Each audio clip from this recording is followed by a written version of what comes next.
Okay, can everyone see my slides? Yes, yes, we can see it. Okay, and hear me just fine?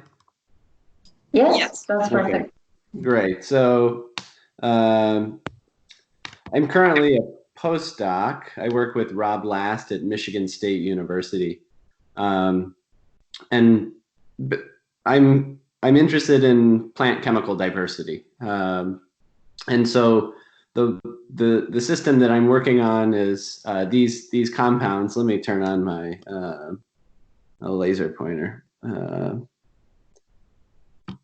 So these compounds, which are they have a sugar core and various things on the sugar, we call them acyl sugars. So I'm going to talk about how these have evolved in various plants and what their uses are and why I'm interested in them. But uh, I mean, plants are amazing chemists. They produce a lot of chemical diversity for many things. Particularly in order to enable them to interact with their environment. But also, these compounds can be used by humans in food and medicine and in various other applications. But what I'm particularly interested in as a biochemist is how this chemical diversity has evolved and what are the changes at the biochemical level that have enabled this chemical diversity in plants. So basically, I'm using plant chemical diversity as a tool to study evolution. So it's important for me then to put this chemical diversity within a phylogenetic context so that we can study kind of how these pathways have evolved. So today I'll try not to talk too much biochemistry, but if anybody has questions, just let me know. Let's see. Okay, so these are the types of compounds here, acyl sugars, that our lab is particularly interested in. Again, they have a sugar core, and on some of the hydroxyls of that sugar core, they have acyl chains on them. And these have been shown to play roles in direct defense. One thing is they're sticky, so they can deter oviposition for smaller insects. Another thing is they have inhibitory effects, so they act as antifeedants for larger animals. They've also been implicated in a tritrophic interaction where worms feed on the acyl sugars. They digest the acyl chains and release them as free fatty acids that then attract ants to come and feed on the caterpillars. So they have some interesting roles in defense. These compounds are found pretty much throughout the Solanaceae, and there's a huge diversity in what they look like. I'll mention a little bit about that going forward. This is how they're generally made. It's probably not too important for this talk today, but there's a group of enzymes that add varying lengths of these acyl chains onto the sugar core, and we call these ASATs. And we know that these compounds are made within glandular trichomes on the leaf and stem surfaces of various plants throughout the Solanaceae. One, because these ASATs are expressed in the gland cell of the trichome, but also we can easily extract these compounds from glandular trichomes. So what I'm going to talk about today is screening acyl sugar diversity within Physalis, but also finding that these compounds may not be exclusively made within the trichomes in all species.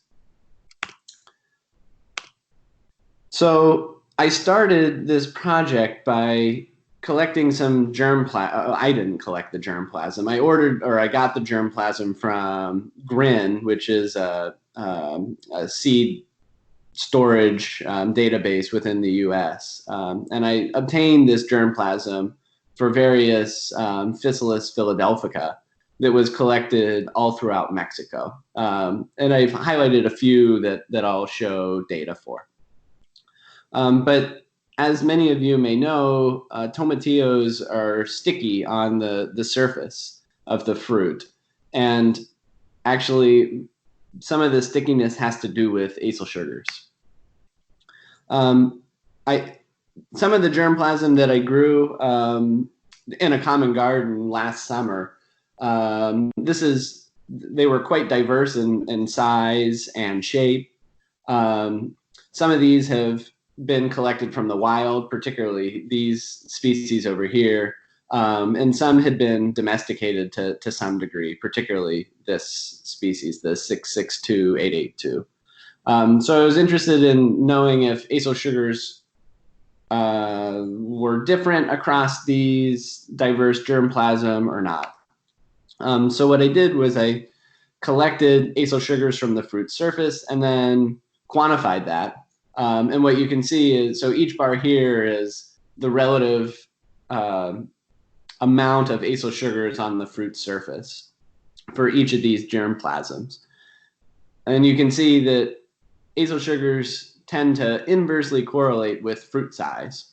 So for example, in the 662882 line, it has the largest fruit and the smallest amount of acylsugars. So perhaps, and this is the one that's undergone some breeding or domestication, perhaps this is a trait that has been started to be selected against for breeders, because the stickiness can pose some issues with harvesting and downstream processing. But what I was really interested in is actually where the acylsugars are made. And like I mentioned, these acylsugars are typically made in glandular trichomes in many Solanaceae species, but this is a very interesting aspect of Tomatillo, which has them on the fruit surface. So I looked at various tissues from Tomatillo, leaf, stem, flower, calyx, and the fruit. And basically what you're looking at here is every peak you see corresponds to an acylsugar. So you can see on the fruit surface, there's a lot of acylsugars, but in these other tissues, we don't really see much. And the stem and the leaf in a typical Solanaceae plant is where you would expect to see the most acylsugars, because this is where the glandular trichomes are. So Tomatillo is quite unique in this aspect, that they're making acylsugars on the fruit surface. So I wanted to kind of figure out how this is occurring. So what I did was I measured acylsugars, and again, every peak here is generally an acylsugar. So I measured acylsugars from various regions of a Tomatillo fruit by just using a Q-tip to swab the fruit surface, and I found that acylsugars are highly enriched in zones 1 and 2, but pretty much absent in zone 3. So I developed this kind of working hypothesis that acylsugars are probably made and synthesized at the top of the fruit, and as the fruit matures, and gravity may pull down the acylsugars to fully encase the fruit. So I thought, oh, well, maybe there's something at the top of the fruit that's responsible for making these acylsugars. And so I started looking for trichomes on the fruit surface. This is a small developing fruit. What we're looking at here is the calyx. And you can see that there's trichomes on the outside of the calyx. But if you look at the inside of the calyx, there's no trichomes, which isn't too surprising. But I also don't really see any trichomes on the fruit surface. And so I wanted to look further into this, and I used scanning electron microscopy to look for potential trichomes on the fruit or some sort of structure that may be responsible for making these compounds. And so what we're looking at here is a SEM image of the fruit surface. And this is the top right image is basically how the Tomatillo would be hanging on the plant. So here is the very top of the fruit surface and where it kind of meets the receptacle. And one thing to mention first is that there's no trichomes on the fruit surface here. But what I did find is at the very top of the fruit surface, there appeared to be a concentration of secretory-like structures that kind of look like stomata, but I don't think they're stomata. And when you zoom in a little further, this is what they look like. And again, these were highly concentrated only at the top of the fruit surface. They weren't found anywhere else on the fruit surface. And this is the region of the fruit that's highly enriched in these compounds. So I thought, maybe these compounds are involved in making acyl sugars and secreting them. Perhaps they're modified trichomes, and this is something that I'm currently trying to work on. So I wanted to know also whether or not this was a common trait across the entire genus. And so I did some screening in Physalis pruinosa, which is ground cherry, and these are seeds that I got from Joyce. And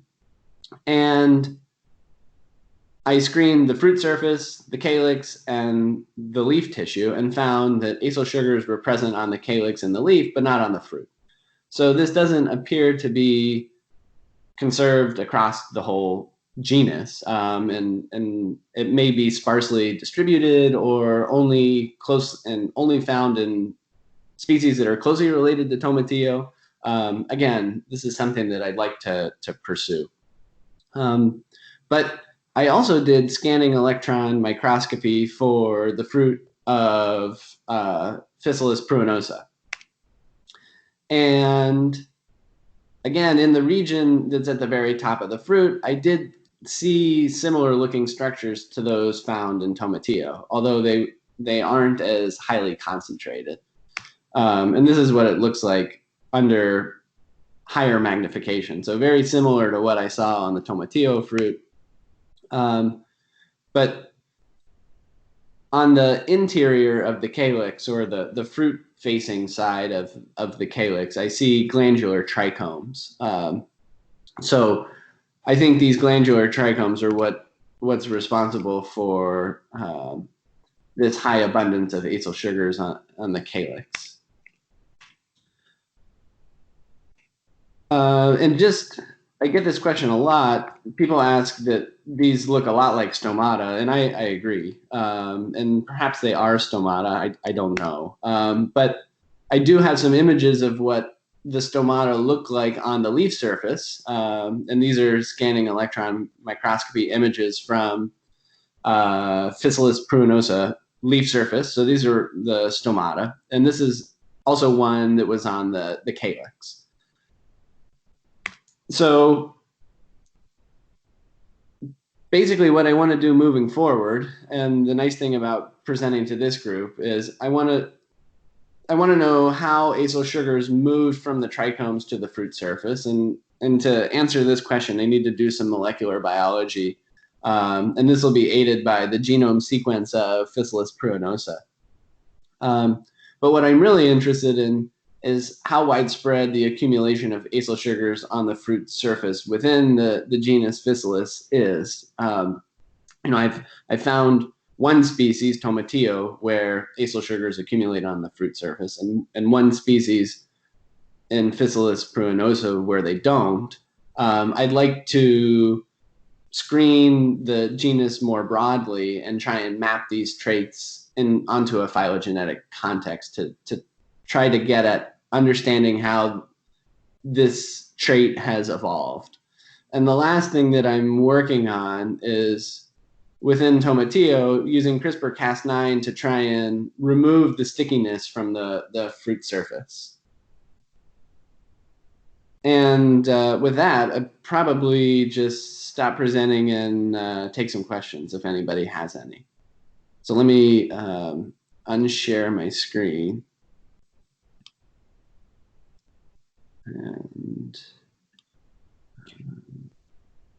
But don't stop recording, because it'd be nice to have the discussion part as well. Okay, I think I'm still recording. Yes, you are.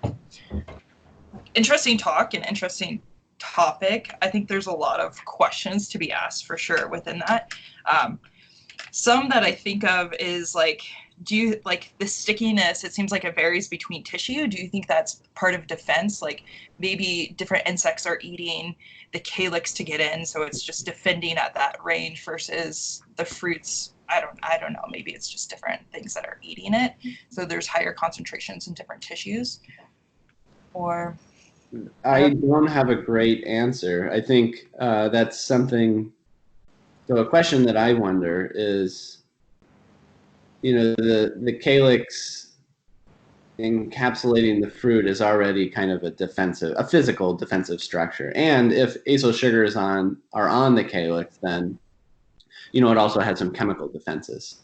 So one kind of philosophical question is, why would Tomatillo also have these chemical defenses on the fruit surface, given the physical barrier the calyx already presents? I don't have a great answer other than just some hand wavy stuff. But I think it's an interesting area to try and address why these chemical defenses, why the physical defenses. Maybe they're defensive against particular insects or larger animals or smaller animals or what have you. Yeah, that makes sense. So I was talking with Rocio because she's doing some, she did the inflated calyx syndrome and how many times it arose and things like that. And maybe she can say more about this, but she worked on Diprea, which is also a genus that has inflated calyx, and that they're also sticky. So I was wondering if that's just comes along with this syndrome of stickiness with the fruits, because I don't know if there's I don't know, maybe somebody else will know an example of an inflated calyx that doesn't have sticky fruit. Yeah, that's super interesting because for the Diprea that is not closely related to Physalis, actually it's more closely related to Iochromina, for example. The species that have the inflated calyx also have this stickiness. And that I analyzed that are glandular trichomes inside the fruiting calyx as the ones that you showed before. So that's super interesting, and I will wonder, for example, for Witania, that the fruit is sticky. I'm not sure if it's the calyx or the fruit. I haven't analyzed that, but there is a stickiness on the fruit too. So it seems to be something that evolves together with inflation of the calyx. Yeah, that would be. Yeah, I'd be interested in looking at that species. But yeah, maybe these traits evolved together, and in some lineages they've been lost, because clearly in pruinosa there's no acylsugars on the fruit surface. So maybe the environment is selected against it, or maybe just the plant has said these are not useful traits to be enabling anymore and have lost them. I have a question, in the tomatillo that you found these Acylsugars on the fruit, did you test if there were also in the calyx, or it was just in the fruit? Yeah, so I did test if they were on the calyx, and they are on the calyx. It's just much less abundant. And I think, if I'm really careful in how I handle the fruit and dissect it, I can sometimes get calyx with basically no acylsugars. However, if I'm not careful, there can be acylsugars on the calyx. And I think it's basically just the calyx is touching the fruit. And especially if you get it late in development, when the fruit has matured and basically is pressing up against the calyx, you just get transfer of these compounds from one tissue to another. Well, that's great. Thank you very much. Yeah, and I have some other question. Let me see. Oh, it would be nice to test in Physalis viscosa is the one that is distributed mostly it's widespread in Argentina, and it's well distributed in South America. So in Physalis viscosa there is also this stickiness in the calyx and the fruit. It would be nice to see if that happened to. I think Franco has some seeds that probably can send you. Yeah. Okay. Yeah, that'd be great. I would look into that. Yeah, I'm really interested in looking at more than just the 2 species that I've currently looked at. Right. Hey, Craig, this is Joyce. Hi, Joyce. Hey, I don't know if you saw my note, but what we thought was pruinosa when the Physalis experts looked at it is actually Grisaea. Okay. When we got the true pruinosa, what we noticed in the greenhouse in the field, I didn't look at stickiness, I will, is that the Grisaea seemed to really be an insect magnet. They in the greenhouse, it was aphids. In the field, it was these 3-line potato beetles. So I don't know if there's some sort of difference in the acylsugars and the insect interaction. But if you want some of those Grisaea seeds, I can send them to you. So you sent me pruinosa, well.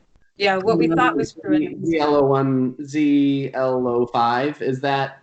Right, that's actually Grisaea, if I'm pronouncing it correctly, but that's Grisaea, Grisea, and not pruinosa. There's a difference in flower color, like the pruinosa, well, what we thought was the pruinosa, but the Grisaea has a purple ring in it, and the true pruinosa does not, it's all yellow.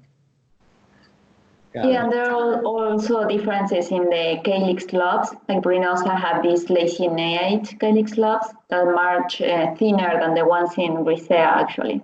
So yes, the genome also from the Physalis pruinosa is actually Physalis Grisaea too. Mm-hmm. Yeah. So as we know, a lot of the nomenclature, even for what's called ground cherry versus goldenberry, is really kind of messy. We found, but yeah. So we're now calling that that's our Grisaea, the ZL05 that I gave you. Got it. Okay. So, Craig, I wanted to. Can you hear me? I don't know. Did I get my mic right? Okay. This is Stacy. I wanted to ask about the relationship between the acyl sugars and the stickiness. So how, I'd imagine there could be multiple compounds that could make it sticky. So what do you know about the diversity of sticky making compounds and the degree to which, like, if it's sticky, there's probably acyl sugars versus it could be anything? That's a great question. There's a lot of, you're right, there's a lot of things that could be on the fruit surface, that could just be sugars on the fruit surface. So that's something that I'd like to look into. What I can say is that at least in Tomatillo and many Solanaceae species, when they're sticky, either on the leaf surface, like in Nicotiana, if you touch any Nicotiana, that stickiness is primarily acyl sugars. And Tomatillo, certainly a lot of the stickiness on the fruit has to do with these acyl sugars, but it could also just be due to free sugars, which I'm looking into that. So it's hard to say when you see a sticky or when you feel a sticky fruit or leaf surface that is acyl sugars. We would just need to do some chemical analysis. But if you do find a sticky tissue and we do find acyl sugars there, then I think we could say with some confidence that the stickiness is due to acyl sugars. That's cool. I had another question about sort of the developmental aspect of this. Mm-hmm. So because you showed those zones and it made me think about, I don't really know how the fruits develop. I've seen studies in leaves, where where you can see that the leaf gets big by, cell divisions at the margin or whatever. And I don't really know for fruits how much of like the cell division elongation is concentrated, near the receptacle. Like if that's how fruits get big, is concentrated division in particular parts. But it made me wonder about whether or not, you get these zones by you make a mature fruit and then there's spatial patterns for the expression of those particular secretory cells and for the acyl sugars, or whether or not it's a developmental timing thing, that there's like a time in fruit development when those cells start being made on the epidermis, and that's what results in that zonation, is like it comes on halfway through fruit development, so the half of the fruit that's closest to the receptacle ends up with most of those. So I guess you'd have to look at some more fruit development stages, but maybe you have a sense for that already. I have a somewhat sense, but no great data to show or to back it up. You can see these sticky compounds kind of with your eye, concentrated at the top of the fruit sometimes. And this comes on sometime in what I would say early in fruit development. So I do think there's a regulatory aspect in the temporal turning on of these. I don't know if it's the structures are appearing or if the genes involved in making these compounds are all turned on at some time in fruit development. But I think sometime early in fruit development, these acyl sugars start to be made, and maybe they encase the entire fruit just through division and how the fruit matures and grows. Cool, thanks for that answer. Hi, Craig, can you hear me? Yes. Hi, this is Jia. I'm a postdoc in Zach Lipman's lab. Okay, great. And right now, I'm interested in the inflated calyx, and I'm working with the Physalis gracia. And the phenotype of the trichome in the inner side of the calyx you mentioned is very interesting. Have you looked at different other Physalis for this phenotype? Because I also look at Physalis gracia, which is the same as you mentioned as pruinosa, the ZL05. Right. And it seems like the trichome in the inner side of the calyx only start to show up when the calyx start to inflate. So basically, they in early stage in their inner side it's all smooth and the trichomes, and at a certain point it starts to make trichomes. So, and it's interesting that you said there's no trichome in Tomatillo. So have you looked at other Physalis as well? And also one thing is that I'm not sure. So how close is the fruit and the calyx in Tomatillo? Because if there's like no physical space, then we couldn't imagine that the trichome production could be inhibited, or sort of. Yeah. So I haven't looked in other Physalis in terms of looking at the trichomes on the calyx, and it's something that we could look into. In my opinion, I think these are fairly standard glandular trichomes on the interior of the calyx, but I haven't observed when they're being produced. I think your comment about them appearing later in development is interesting, but I haven't really looked at that. In terms of the space between the fruit and the calyx, I know better in Tomatillo, and maybe Joyce or someone else could talk about gracia, but at the early stages of fruit development, the fruit is very small and there's a lot of space between the fruit and the calyx. But as the fruit gets larger and matures, that space decreases. And eventually in Tomatillo, the fruit is physically touching the calyx, and typically the fruit gets so big that it kind of bursts the calyx. I don't think that's the same in gracia. But certainly as the fruit matures, that space between the fruit and the calyx gets smaller. But I don't know if in gracia they physically are touching. Okay, thanks. I think that in gracia there is a space always between the calyx and the fruit. So that's something different. And the same happens in the prea. Like in the prea, there are entire clades with an oppressed calyx that is completely touching. And in those cases, there are no glandular hairs inside the calyx. Only appears when the calyx is inflated. Like when there is a space, there are also the glandular hairs inside the calyx. So that's interesting.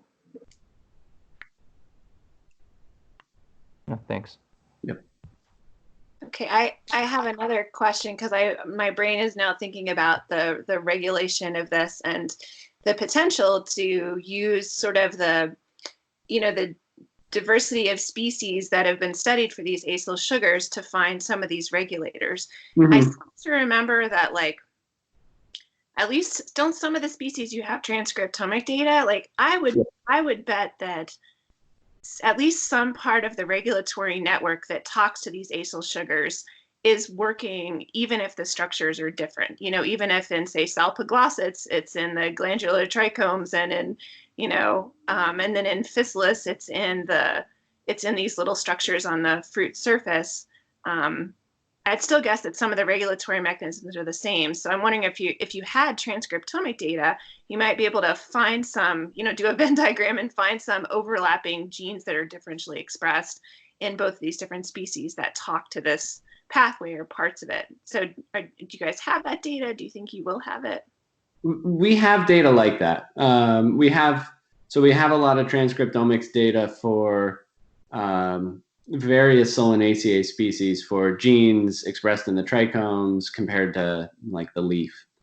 And we know a lot about which genes are highly enriched in the trichomes and their involvement in the making of acyl sugars. We don't know a lot about the regulatory mechanisms. What is turning these genes on specifically in the trichomes? But I think your suggestion is spot on. We could easily do an analysis where we might be able to pull out transcription factors that are important for driving gene expression in the trichomes, and then look for these in Physalis and see if they have diverged in those species that are making acyl sugars on the fruit surface or not. One way I'm trying to get at this question is I clone the promoters of genes involved in acyl sugar biosynthesis from one from Tomatillo and one from now Grisaea. And I've got those promoters to drive GFP GUS, and I'm looking to see where those promoters drive expression of GFP in Tomatillo, whether it's in the trichome tip cells or whether it's in those secretory-like structures on the fruit surface. Yeah, that's a great start. I think, regulation is always so hard to tackle, but will be super interesting and important for figuring out how easy it is to switch among tissues. Because I think there has to be a story there that you can switch from making it in trichomes to making it on the fruit surface in a completely different structure. So right, yeah, I think the regulation aspect is something I'm particularly interested in, and hopefully we'll have some interesting data for that in a year or so. Yeah.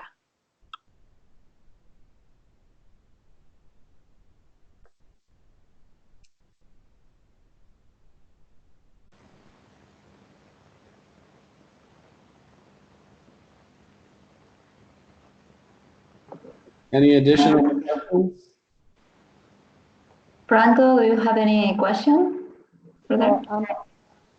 Do you hear me? Mm-hmm. I'm curious, why do you want to get rid of the stickiness of the acyl sugars? I've been told that the stickiness poses some issues with harvesting and downstream processing. So there may be an applied aspect, but I'm also interested in it as just a fundamental basic research question. So yeah. Yeah, because Solanaceae suffer from a lot of diseases, and maybe this is the acyl sugars are a defense against pests. So I think it's better to maintain this stickiness. Yeah, I agree. These are likely defensive compounds. My curiosity, though, is this is a fruit that is fully encased by a physical barrier, the calyx. So what's the point of having defensive compounds on the fruit surface where large animals probably aren't getting in. I don't know. I mean, your point is completely valid. If you remove defensive compounds, then presumably that plant is more susceptible to whatever could, chew on it. So that needs to be taken into context. But it also is just an interesting question purely for a basic science kind of hypothesis. Okay, thank you. Well, I think there might also be an applied aspect to it too. Some Physalis that I've tried that look tasty. I often try them if I think they look tasty, and they have kind of a bitterish taste. And I wonder what you know about the contribution of the acyl sugars to the taste of the Physalis, and maybe it can be washed off. I don't know. Some of those tomatillos that you get from the grocery store, it can be hard to wash the stickiness off if they're real sticky. So anyway, I think there might be some applied purposes for knowing how to manipulate the content of those acyl sugars. Right, and then I think this might be something that Joyce could talk to more about, how some of these chemical compounds are influencing perception and taste and things like that. I have no idea. Yeah, that's something we're at the very early stages of looking at. We especially notice a difference in flavor, kind of off flavor. We've done a consumer panel where people call the Peruviana or goldenberry, it tastes like Lysol or some sort of detergent, whereas the Grisaea doesn't have that. And we are currently we noticed that when we wash the fruit, we've done kind of a non-scientific test in our lab and had people taste washed goldenberry Peruviana versus unwashed, and there's definitely something there.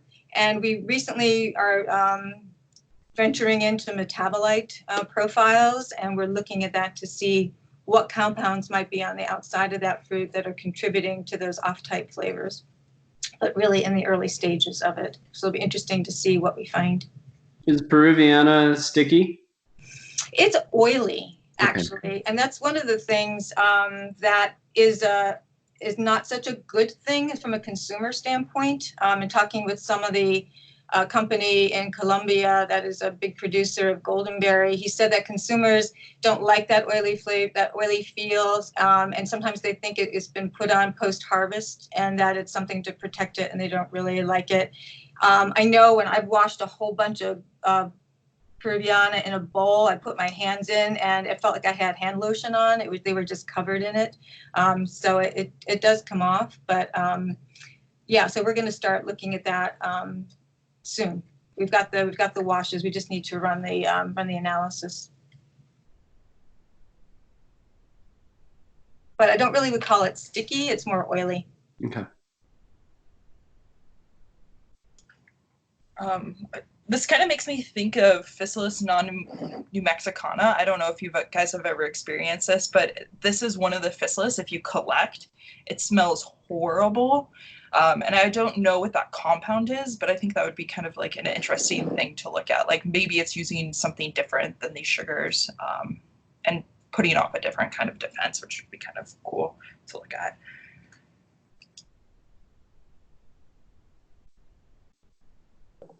Yeah, I think that is like the species with more stickiness than any other Physalis too. I guess that's a related question that maybe is both for Joyce or Craig, is how any of these compounds contribute to the smell. Like, can any of these become volatiles? Can you sense, like, can you actually smell, do the oily species smell different from the sticky ones? Can you smell the presence of acyl sugars? They look big. Maybe they can't, maybe they have no volatile capacity, but I don't know. Yeah, these wouldn't be smelly, only if the acyl chains are digested, and that happens in the gut and released. I think most of the scent compounds are probably being made on the fruit surface by other types of trichomes. These are typically terpene-like compounds, but yeah, acyl sugars are definitely not smelly, but there could be other compounds there that do have some scent. We're starting to look at volatiles. This is pretty much just in the past year. We've got our samples that we need to run. We can definitely, there's a difference in how the fragrance from goldenberry from Peruviana versus Grisea. And so we'll know probably within the next few months what those volatiles are.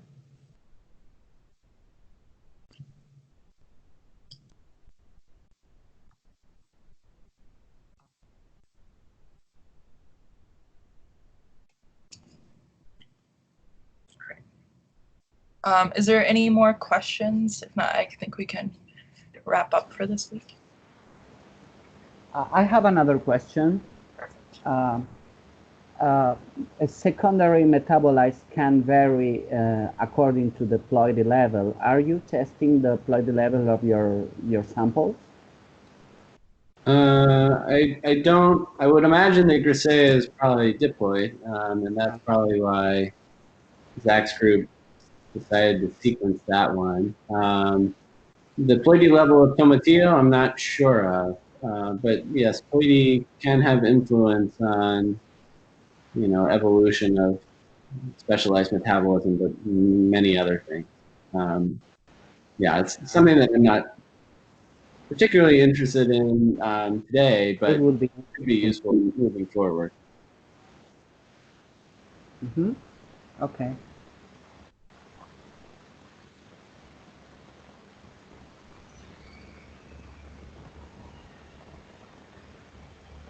I'm trying to remember, Franco, which is the chromosome number is if it's polyploid or diploid, the tomatillo that we analyzed?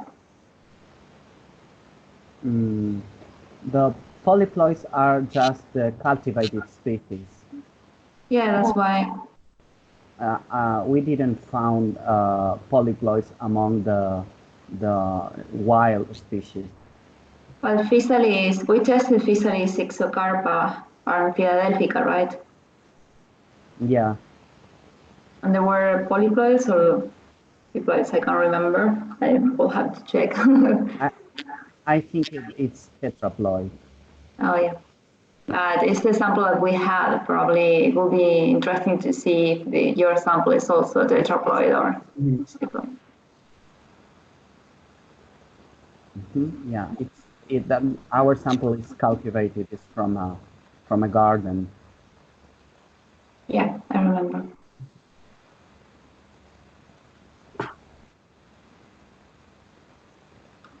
Yeah, but I think that there are other species like, I don't know, for example, the Preas or Physalis viscosa that also have this stickiness. We don't know the compounds, but they're also sticky and they are diploid, so I'm not sure if there's a relationship. Maybe. Very interesting to see. So, no, there is any other questions around? Convolvulaceae Fox, thank you for coming. And I don't know if you have some questions. I think that you don't have anything inflated in Convolvulaceae with inflated calyces or something.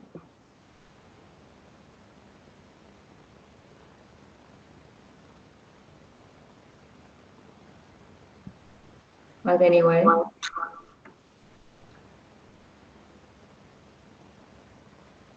I'm very interested about those kind of stomata similar structure.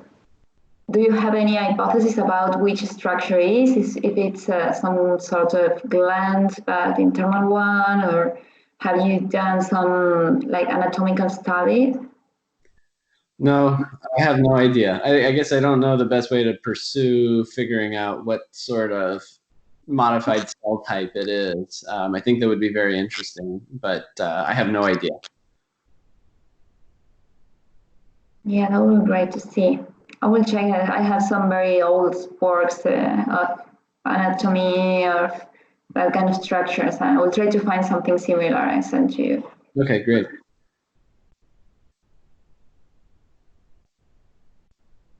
So if you don't have any other questions, we are finishing this seminar. Chelsea, are you there? Yes. So we can go ahead and wrap up. Our next talk is going to be in 2 weeks. Yes, Chelsea. Chelsea will be presenting her work about our work about typifications and nomenclature, and also about hybridization and self-incompatibility within Physalis, right? Yes, correct. Nice. So thanks everyone. Thanks, Craig, for presenting your work. We're excited to see how things shake out and hear more. Yeah, thank you. Nice. Thank you, everyone. Okay, see you in 2 weeks. Bye. Bye-bye. Bye.